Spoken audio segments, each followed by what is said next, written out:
Top 3 reasons why our salary is not enough. What is your payday routine? Bago pa mag-15, kapos na. Kaswe sweldo pa lang ubos na. Hindi pa nga pumapasok sa ATM. Wala na. Nakasanla kasi ang ATM? Bakit ba tayo umaabot sa ganong sitwasyon? Feeling rich. Feeling lang ha ha ha. Ito yung pakiramdam na para bang ang saya-saya natin ngayong araw na to. Feeling excited.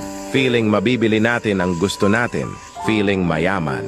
Kapatid, baka kailangan na muna natin maging practical at maging discerning o mapagpasya kung ano lang talaga ang afford natin. Iba kasi kapag ang dinidikta pakiramdam natin ang paiiralin. Kung buo feeling ang magdidikta sa kung ano ang gusto natin, ang kahahantungan natin ay, nga! I deserve to reward myself. Kailangan ko ng bagong damit. I deserve this. Matagal ko nang gusto ito. I deserve this. O ba, gimmick tayo? I deserve a break. Kapag nandyan na ang kita. Kadalasan feeling natin na kailangan natin isagad ang laman ng ating ATM.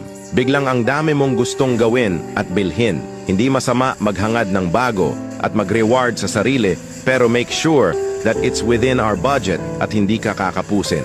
Futuristic thinking. Masyadong advanced ang ating thinking. Okay yung advanced thinking when it comes to planning for our future but not for spending. Hindi pa nga dumadating ang sweldo, may plano na agad.